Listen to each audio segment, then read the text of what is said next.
नमस्कार दोस्तों, आप लोगों को फिर से इस VVI आर्ट क्लासेस में एक नए वीडियो के साथ फिर से हार्दिक दिल से स्वागत है। चलिए मेरे दोस्तों, जो विद्यार्थी क्लास 12th में होंगे उसके लिए ये वीडियो काफ़ी इंपॉर्टेंट है। आप लोग सोचते होंगे कि हम सर यहाँ पर साइंस धरे, आर्ट धरे, कॉमर्स धरे हैं, तो क्यों दिक्कत नहीं है, ठीक है। तो जो विद्यार्थी साइंस धरे हैं, आर्ट धरे हैं, कॉमर्स धरे हैं, तीनों के लिए ये वीडियो काफ़ी इंपॉर्टेंट है, क्योंकि इस वीडियो में बताऊँगा कि देखिए हिंदी दिगंत भाग 2 जो आपको साइंस, आर्ट, कॉमर्स के लिए उतना ही इंपॉर्टेंट है जितना साइंस के लिए, आर्ट्स के लिए, मतलब तीनों क्लास के लिए काफ़ी इंपॉर्टेंट है, ठीक है। और इस वीडियो में शुरू से लेकर अंत तक, ठीक है, मतलब पदभाग से लेकर गद्भाग तक पूरा A to Z क्वेश्चन आपको चैप्टर वाइज बताया जाएगा, ठीक है। और इस वीडियो को आप लोग शुरू से लेकर अंत तक जरूर देखिएगा, समझे। तो गद्भाग का 12 चैप्टर हो गया, उसके बाद पदभाग का 12 चैप्टर हो गया, तो इसीलिए हर एक चैप्टर वाइज आपको इस वीडियो में आपको ऑब्जेक्टिव बताया जाएगा, काफ़ी इंपॉर्टेंट है, ठीक है। आप लोग से ध्यान देना कि देखिए जन्म मृत्यु से लेकर और किताब के अंदर जितना रचना किया है, हर एक क्वेश्चन जो है आपको यहाँ से उठेगा। और ये वीडियो देखने के बाद ध्यान देना कि बिहार बोर्ड में आप लोगों को एक भी क्वेश्चन नहीं छूटेगा, ठीक है। तो हम चलते हैं, देखिए पहला गद्भाग का पहला जो चैप्टर है, जो राइटर है जिसका नाम दिया गया है बालकृष्ण भट्ट, जो यहाँ पर लिखा है क्या, बातचीत, ठीक है। इसके बारे में बताऊँगा।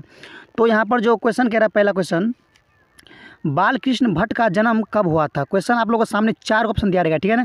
तो पहला ऑप्शन पर दिया गया, देखिए बालकृष्ण भट्ट का जन्म पहला होगा 23 जून 1844 दिल है। दूसरा दिल है, तो पहला का आंसर हो जाए क्या आपको, मतलब बकेरा क्वेश्चन, बालकृष्ण भट्ट का जन्म कब हुआ था। तो ध्यान देना, इसका जो राइट आंसर होगा ये 23 जून 1844 में, याद कर लीजिए, ठीक है। तो क्वेश्चन ध्यान देना कि बिहार बोर्ड में आएगा। तो देखिए बालकृष्ण भट्ट का जितना क्वेश्चन आपको बनेगा इस चैप्टर का अंदर का, मतलब जन्म से लेकर मृत्यु से लेकर जितना रचना किया है, A to Z क्वेश्चन आप लोग सामने जरूर प्रस्तुत करूँगा। बहुत शानदार क्लास है, ठीक है। तो आप लोग ज्वाइन, मतलब शुरू से लेकर तक बने रहिएगा। दूसरा क्वेश्चन कर देखिए, बालकृष्ण भट्ट का निधन कब हुआ था। ध्यान देना, बालकृष्ण भट्ट का निधन हुआ था आपको सी ऑप्शन 20 जुलाई 1914 में। 20 जुलाई 1914 में आप लोग तैयारी कर लीजिएगा, सी ऑप्शन होगा, समझिए ना। बालकृष्ण भट्ट का निधन कब हुआ था, 20 जुलाई 1914 में आप लोग तैयारी कर लीजिएगा, ठीक है।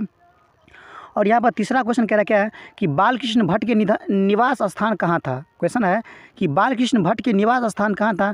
तो ध्यान देना, क्वेश्चन आप लोग सामने 4 ऑप्शन आएगा, 4 ऑब्जेक्टिव, जो आंसर राइट होगा उसमें आप लोग टिक लगाइएगा, ठीक है। तो पहला कह रहा है कि देखिए इलाहाबाद के उत्तर प्रदेश में होगा, कि बी कह रहा है कि दरभंगा जिला के बिहार राज्य में होगा, सी कह रहा है कि समस्तीपुर के बिहार में होगा, कि डी कह रहा है आपको राजस्थान, जयपुर के राजस्थान में होगा। ध्यान देना, इसका जो राइट आंसर होगा क्या आपको, ए इलाहाबाद के उत्तर प्रदेश में। तो आप लोग याद कर लीजिएगा क्या, इलाहाबाद के उत्तर प्रदेश में, ठीक है। और यहाँ पर 4 में क्या था कि बालकृष्ण भट्ट के माता का नाम क्या था। बालकृष्ण भट्ट के माता का नाम क्या था। तो ध्यान देना, बालकृष्ण भट्ट के माता का नाम आएगा, 4 ऑप्शन दिया रहेगा, ठीक है ना। तो पहला ऑप्शन कह रहा है यहाँ पर देखिए सीता देवी होगा, बी कह रहा है कि कामनी देवी होगा, ठीक है ना। और यहाँ पर उसी तरह से डी कह रहा है क्या, पार्वती देवी होगा, समझे। तो ध्यान देना, इसका जो राइट आंसर होगा आप क्या, सी पार्वती देवी, समझे ना। तो जो ऑप्शन में आएगा पार्वती देवी, उसमें टिक लगा दीजिएगा, ठीक है। तो 4 हो गया, मतलब बालकृष्ण भट्ट के माता का नाम क्या था, पार्वती देवी, ठीक है। तो इसी तरह से हर एक चैप्टर वाइज, बालकृष्ण भट्ट हुआ, चंद्रशेखर गुलेडी हुआ, इसी तरह हर एक चैप्टर वाइज क्वेश्चन जो आप लोगों के सामने जरूर प्रस्तुत करूँगा ऑब्जेक्टिव का, ठीक है। पहले ऑब्जेक्टिव क्वेश्चन करवा देता हूँ, फिर उसके बाद चलेंगे सब्जेक्टिव क्वेश्चन पर, ठीक है।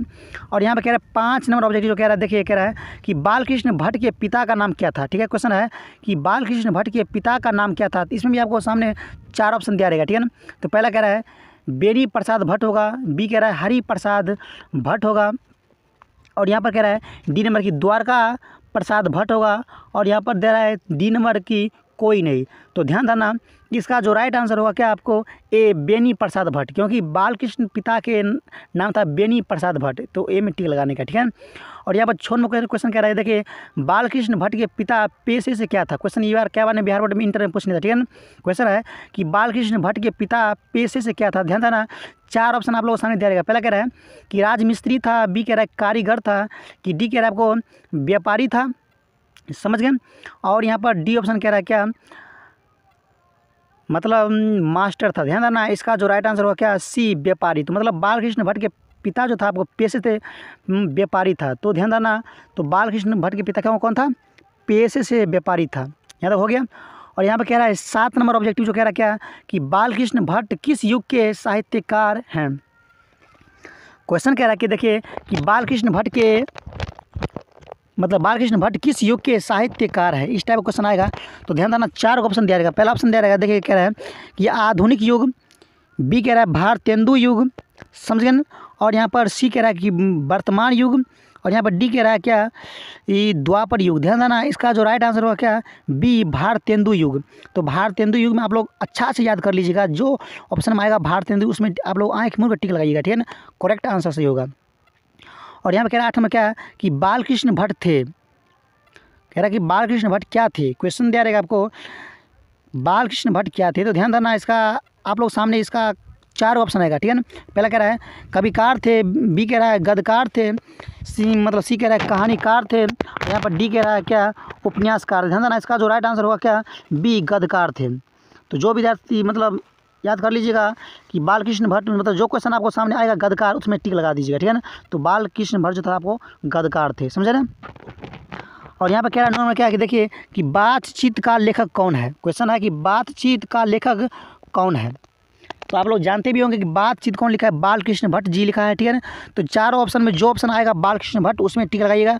तो उसी तरह से आपको सामने 4 ऑप्शन दिया रहेगा। पहला कह रहा है रामधारी सिंह दिनकर होगा, बी कह रहा है कि बालकृष्ण भट्ट होगा, सी कह रहा है कि मलयज जी होगा, समझे ना।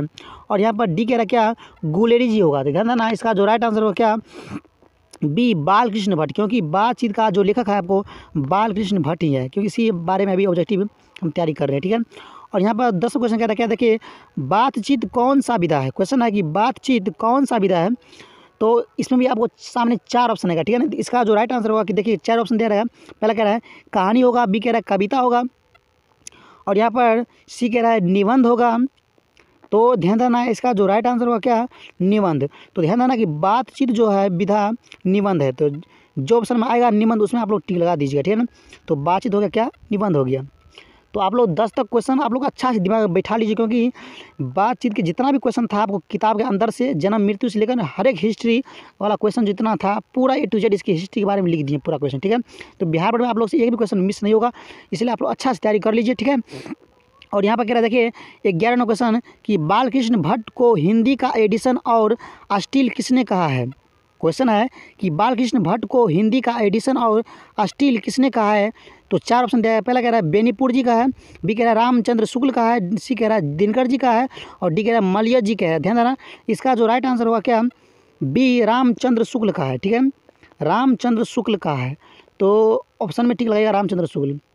और यहाँ पर कह रहा है 12 नंबर क्या कि बातचीत के माध्यम से बालकृष्ण भट्ट क्या बताना चाहते हैं। क्वेश्चन है कि बातचीत के माध्यम से बालकृष्ण भट्ट क्या बताना चाहते हैं। तो 4 ऑप्शन दिया गया। पहला कह रहा है बातचीत की शैली, बी कह रहा है अहंकार, और यहाँ पर सी कह रहा है कर्मशील, और डी कह रहा है यहाँ पर क्या आपको घमंड। ध्यान रखना इसका जो राइट आंसर क्या होगा, ए बातचीत की शैली। तो बालकृष्ण भट्ट जो था वो बातचीत के माध्यम से बातचीत की शैली बताना चाहते हैं, ठीक है। तो 12 तक क्वेश्चन आप लोग कंप्लीट कर लिए। और यहाँ पर दिया देखिए 13 नंबर क्वेश्चन जो कह रहा है हिंदी प्रदीप नामक मासिक पत्र निकालना प्रारंभ किया था। क्वेश्चन है कि हिंदी प्रदीप नामक मासिक पत्र निकालना प्रारंभ किया था, कौन किया था, ठीक है ना। तो 4 ऑप्शन सामने आएगा। पहला कह रहा है बालकृष्ण भट्ट, बी कह रहा है दिनकर जी, सी कह रहा है आपको जयप्रकाश नारायण जी, ठीक है ना, जयप्रकाश नारायण जी, और यहाँ पर डी ऑप्शन कह रहा है क्या आपको तुलसीदास जी। ध्यान देना इसका जो राइट आंसर क्या होगा आपको ए बालकृष्ण भट्ट। जो ऑप्शन में आएगा बालकृष्ण भट्ट उसमें टिक लगा दीजिए, ठीक है ना, क्योंकि हिंदी प्रदीप नामक मासिक पत्र निकालना शुरू किया था वो बालकृष्ण भट्ट ही। और यहाँ पर कह रहा है 14 नंबर क्या कि बालकृष्ण भट्ट ने किस पत्रिका का संपादन किया था।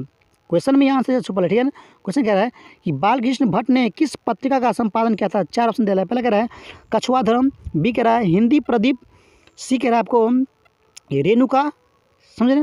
इसी तरह से 4 आप लोगों के सामने ऑप्शन बिहार बोर्ड में आएंगे, ठीक है। और यहाँ पर डी कह रहा है क्या है प्राची विद्या। तो इसका जो राइट आंसर होगा क्या बी हिंदी प्रदीप। हिंदी प्रदीप में टिक लगा दीजिएगा, इसको अच्छा से याद कर लीजिए, ठीक है ना, हिंदी प्रदीप इसका आंसर होगा। और यहाँ पर कह रहा है 15 नंबर क्वेश्चन ऑब्जेक्टिव कह रहा है बालकृष्ण भट्ट किस काल के रचनाकार हैं। क्वेश्चन कह रहा है कि बालकृष्ण भट्ट किस काल के रचनाकार है। इसी तरह से आपको 4 ऑप्शन आप लोगों के सामने आएगा। पहला कह रहा है भारतेंदु काल के, बी कह रहा है आधुनिक काल के, समझ गए। पहला कह रहा है भारतेंदु काल के, बी कह रहा है आधुनिक काल के, सी कह रहा है आपको वर्तमान काल के, और यहाँ पर डी कह रहा है क्या प्राचीन काल के। ध्यान देना इसका जो राइट आंसर क्या होगा आपको बी आधुनिक काल के। मतलब बालकृष्ण भट्ट थे आपको आधुनिक काल के रचनाकार थे, ठीक है ना। तो 15 तक क्वेश्चन आप लोग कंप्लीट कर लिए और चलते हैं यहाँ पर देखिए 16 नंबर ऑब्जेक्टिव की ओर, जो काफ़ी इंपॉर्टेंट है, ठीक है ना। क्वेश्चन कह रहा है कि संवाद में सबसे महत्वपूर्ण क्या है। क्वेश्चन है संवाद में सबसे महत्वपूर्ण क्या है। 4 ऑप्शन दिया रहेगा। पहला कह रहा है आत्मीयता, बी कह रहा है वाक्य शक्ति, और यहाँ पर सी कह रहा है बातचीत, और यहाँ पर डी कह रहा है इनमें से कोई नहीं थी। इसका जो राइट आंसर होगा क्या, सॉरी इनमें सही, इसका आंसर होगा क्या, ए आत्मीयता, ठीक है। तो आत्मीयता में जो विद्यार्थी टिक लगाएंगे उसका आंसर बिल्कुल राइट होंगे, होवे करेंगे, ठीक है ना। इसलिए याद कर लीजिए अच्छा से। इसी तरह से क्वेश्चन छोटे छोटे क्वेश्चन बिहार बोर्ड में पूछे जाते हैं और किताब के हर एक चैप्टर वाइज कहानी के अंदर से क्वेश्चन निकाले हैं ताकि आप लोग से बिहार बोर्ड में एक भी क्वेश्चन छूट कर न आए, ठीक है। और यहाँ पर दिया देखिए 17 नंबर कि कौन सी रचना बालकृष्ण भट्ट की है। क्वेश्चन दिया है कौन सी रचना बालकृष्ण भट्ट जी के हैं। तो 4 ऑप्शन दिया है। पहला कह रहा है रेल का विकट खेल, समझे न। बी कह रहा है कछुआ धर्म, और यहाँ पर सी कह रहा है रेणुका, डी कह रहा है उर्वशी कह रहा है, ठीक है न। तो इसका जो राइट आंसर क्या होगा आपको, ए रेल का विकट खेल। तो जो विद्यार्थी टिक लगाएगा, ठीक है, लगाइएगा ए में रेल का विकट, उसका आंसर बिल्कुल राइट होंगे, ठीक है। तो आप लोग तैयारी कर लीजिए कि खेल का मतलब कौन सी रचना जो बालकृष्ण भट्ट की है, तो रेल का विकट है। और यहाँ पर कह रहा है 18 में क्या कि बातचीत के जरिए भाव बनकर क्या निकल जाते हैं। क्वेश्चन है कि बातचीत के जरिए भाव बनकर क्या निकल जाते हैं। तो इसका आंसर जो बिल्कुल राइट होगा क्या, बी मवाह और धुआं। मवाह और धुआं जो था बातचीत के जरिए भाव बनकर निकल जाते हैं। तो याद कर लीजिए मवाह और धुआं में जो विद्यार्थी टिक लगाएंगे उसका आंसर बिल्कुल राइट होंगे, ठीक है। यहाँ तक कंप्लीट कर लिए। और यहाँ पे कह रहा है 19 नंबर ऑब्जेक्टिव जो काफ़ी इंपॉर्टेंट है, ठीक है ना। इसी तरह से इस चैप्टर का हर एक क्वेश्चन काफ़ी इंपॉर्टेंट है। अच्छा से तैयारी कर लीजिए। बातचीत से एक भी क्वेश्चन आप लोग बिहार में छूट कर नहीं आएगा, ठीक है ना। देखिए कह रहा है 19 नंबर क्वेश्चन क्या है कि बात करने का हुनर किसके पास है। क्वेश्चन है कि बात करने का हुनर किसके पास है। 4 ऑप्शन दिया रहेगा। पहले कह रहा है जापान के लोगों के पास, बी कह रहा है यूरोप के लोगों के पास, सी कह रहा है अमेरिका के लोगों के पास, डी कह रहा है पाकिस्तान के लोगों के पास। ध्यान देना, इसका जो राइट आंसर क्या होगा आपको, बी यूरोप के लोगों के पास, क्योंकि बातचीत करने का जो शैली है, हुनर जो है आपको यूरोप के लोगों के पास है, ठीक है। अगला कह रहा है सीता बनवास किनका लिखा हुआ है। ध्यान देना, सीता बनवास जो लिखा है आपको बालकृष्ण भट्ट साहब ही लिखा है। तो बालकृष्ण भट्ट में टिक लगाइए, ठीक है। इसको डायरेक्ट रटा मार जाओ, आएगा बिहार बोर्ड में डायरेक्ट ठोकना, ठीक है। 20 तक हो गया। और यहाँ पे कह रहा है 21 में क्या है कि असल बातचीत सिर्फ 2 व्यक्तियों के बीच होती है, यह कथन किसका है। क्वेश्चन कह रहा है असल बातचीत सिर्फ 2 व्यक्तियों के बीच होती है, यह कथन किसका है। तो 4 ऑप्शन आप लोगों के सामने दिया रहेगा, ठीक है ना। पहला कह रहा है बालकृष्ण भट्ट जी का है, समझे ना। और यहाँ पर बी ऑप्शन कह रहा है एडिसन साहब जी का है। पहला दे रहा है कि बालकृष्ण भट्ट जी का होगा, कि बी कह रहा है एडिसन साहब का होगा, सी कह रहा है कि बेनीपुरी जी का होगा, और यहाँ पर डी कह रहा है दिनकर जी का होगा। ध्यान देना, इसका जो राइट आंसर होगा क्या, बी एडिसन जी का, क्योंकि असल बातचीत करने की जो शैली आपको है एडिसन साहब का है, समझे ना। और यहाँ पर कह रहा है 22 नंबर क्या है आर्ट ऑफ कन्वेक्शन कहाँ के लोगों में सर्वाधिक प्रचलित है। क्वेश्चन है कि आर्ट ऑफ कन्वेक्शन कहाँ के लोगों में सर्वाधिक प्रचलित है। तो ध्यान देना, इसका जो राइट आंसर होगा क्या, ए यूरोप के लोगों के। इसीलिए मेरे दोस्तों आप लोग डायरेक्ट डाटा मार जाओ, यूरोप के लोगों के पास बातचीत करने का कन्वेक्शन काफ़ी प्रचलित है, क्योंकि वहाँ के लोगों के पास बातचीत करने का हुनर भी अधिक है, इसीलिए, ठीक है। तो इसका आंसर क्या होगा, ए यूरोप के लोगों के पास, समझ गए। तो 22 तक कंप्लीट कर लिए। अब यहाँ पर अगला क्वेश्चन दे रहा है, देखिए 23 नंबर। तो चलो ठीक है, यहाँ पर दे रहा है 23 नंबर क्वेश्चन क्या है, देखिए कह रहा है कि निम्नलिखित में कौन सी रचना बालकृष्ण भट्ट द्वारा रचित नहीं है। क्वेश्चन कह रहा है 23 नंबर क्या कि निम्नलिखित में कौन सी रचना बालकृष्ण भट्ट द्वारा रचित नहीं है। तो ध्यान देना, आप लोगों के सामने 4 ऑप्शन आएंगे, ठीक है ना। तो पहला यहाँ पर ऑप्शन कह रहा है क्या, पद्मावती होगा, बी कह रहा है बेनी संहार होगा, सी कह रहा है मेघदूतम होगा, समझे। और यहाँ पर डी कह रहा है क्या, मेघनाद वध होगा, ठीक है। इसका जो राइट आंसर क्या होगा, सी मेघदूतम। तो 23 का आंसर क्या होगा, बिल्कुल राइट, सी मेघदूतम। आप लोग दिमाग में बैठा लो। तो 23 तक कंप्लीट हो गया। यहाँ पर दिला 24 में क्या कि किसके ना होने से सृष्टि गूंगी प्रतीत होती है। क्वेश्चन है ये क्वेश्चन जो है आपको काफ़ी इंपॉर्टेंट है, क्या बने बिहार बोर्ड जो था पूछ दिया था, ठीक है ना। तो आप लोग दिमाग में बैठा लीजिए। कह रहा है क्वेश्चन कि किसके ना होने से सृष्टि गूंगी प्रतीत होती है। ध्यान देना, तो आप लोग सामने 4 ऑप्शन आएंगे, फिर है। तो पहला ऑप्शन कह रहा क्या कि वाक शक्ति होगा, कि बी कह रहा है अंधापन होगा, समझे ना, या सी कह रहा है क्या ईश्वर होगा, या डी कह रहा है महात्मा होगा। ध्यान देना, इसका जो राइट आंसर क्या होगा, ए 24 का ए वाक शक्ति, क्योंकि जिस इंसान के पास वाक शक्ति नहीं होगा उसके लिए सृष्टि पूरा गूंगी लगेगी। गूंगी मतलब उसे कुछ पता ही नहीं चलेगा कि मेरे संसार में दुनिया में क्या है, ठीक है। इसीलिए इसका आंसर क्या होगा, बिल्कुल राइट, वाक्य शक्ति, ठीक है। और यहाँ पे कह रहा है देखिए 25 में क्या कि बातचीत से मन किस प्रकार का हो जाता है। क्वेश्चन है कि बातचीत से मन किस प्रकार का हो जाता है। तो आप लोग सामने 4 ऑप्शन आएंगे, ठीक है ना। पहला ऑप्शन कह रहा है क्या, मजबूत हो जाता है, समझे ना। या बीम कह रहा है क्या, रिश्तेदारी हो जाता है। या सीम कह रहा है क्या, हल्का और स्वच्छ हो जाता है, समझे ना। और यहाँ पर कह रहा है क्या, डी नंबर, कर्मशील हो जाते हैं। ध्यान देना, इसका जो राइट आंसर क्या होगा आपको, मतलब सी, हल्का और स्वच्छ हो जाता है। तो समझ गए। तो यहाँ पर दे रहा क्या 26 में देखिए कि रॉबिन्सन क्रूसो को कब तक मनुष्य का मुख देखने को न मिला। क्वेश्चन कह रहा क्या, रॉबिन्सन क्रूसो को कब तक मनुष्य का मुख देखने को न मिला। तो क्वेश्चन ये भी काफ़ी इंपॉर्टेंट है, क्या आपने बिहार बोर्ड पूछने था, ठीक है ना।